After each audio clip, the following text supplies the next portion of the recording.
Hi, my name is Jordan Lamb. This is speech number 1 for Communications 101 at Ivy Tech, the informative speech.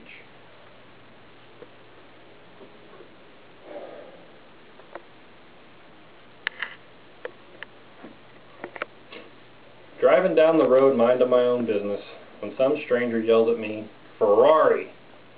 This is a common occurrence for people who own a vehicle called the Toyota MR2. And over the past 7 years of ownership, I've had to explain to countless people what my car is and what makes it so different from other vehicles. This obsession started 12 years ago when my older brother bought an MR2 himself. When he called and told me what he bought, I thought he was joking because I'd never heard of one before. But when I laid my eyes on it for the first time, it was love at first sight. Now, over the past 12 years, I've learned quite a bit about this MR2, and over the past 7 years, I've owned one myself. So I've kind of been forced to learn as much as I possibly can about this car. Today, I want to educate you on what a Toyota MR2 is, so when you see one, you won't have to ask somebody, what kind of car is that? According to a man, Stuart Keenock, chairman of the largest first-generation MR2 owners club, a guy by the name of Seishi Yumushi designed in 1976 the very first Toyota MR2, trying to design a car that was not only exciting but also economical.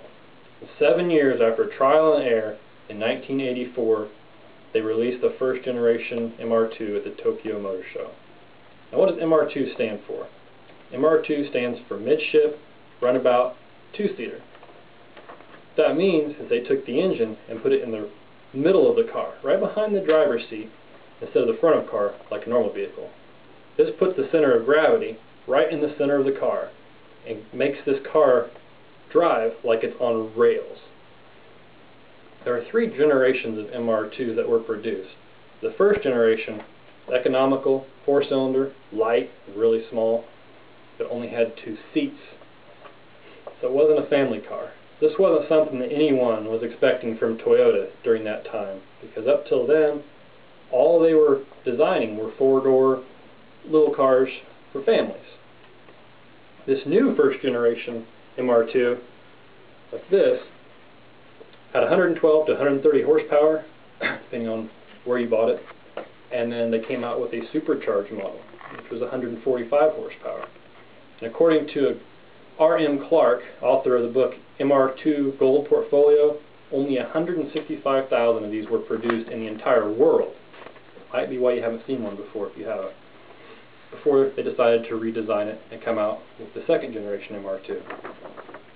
In 1989, they did design the second generation MR2, but it wasn't until 91 that they actually came out with it. The second generation came out with a 2.2 non-turbo engine, or 2-liter turbocharged engine, which produced up to 260 horsepower. These are called pictures of a second generation MR2. This is the kind of MR2 that I own personally. And this is the style that people compare it to the Ferrari F355, which also gave it the nickname of the poor man's Ferrari. Which, if you look at that, there's one of the body kit of a Ferrari. You can barely tell the difference. This thing came in hardtop, sunroof, or T-tops, and over the years that this generation existed, they would improve it each year, which gave it the total of 260 horsepower by the end of its run.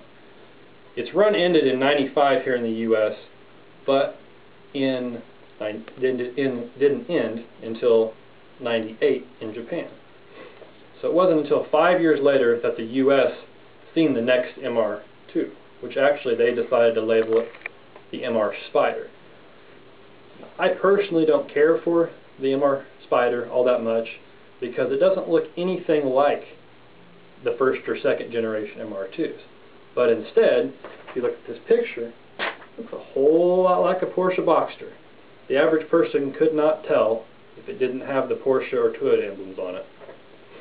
According to a man named Brian Long, which is the author of MR2 Coupes and Spiders, this Spider was made to attract a younger age group to boost the sales in the U.S. So I kind of feel they threw away the whole MR2 thing and went with something that was just going to mainly sell cars. So the main difference about this car, there's absolutely no trunk to it. The first and second generation MR2s had a trunk behind the engine. This one is taken up by the exhaust system. And it only comes in convertible, which is totally different. And the engine, 138 horsepower. Way less than the previous MR2 turbo. But it is 800 pounds less, so that kind of makes up for it. Even though this is a very different car than the first two, it is attractive.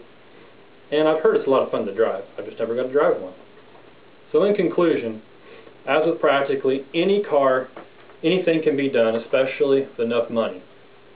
With a small 4-cylinder engine, a lot of power can be produced. And a guy by the name of Jeff Burke from Extreme Boost has recorded up to 807 horsepower in his MR2.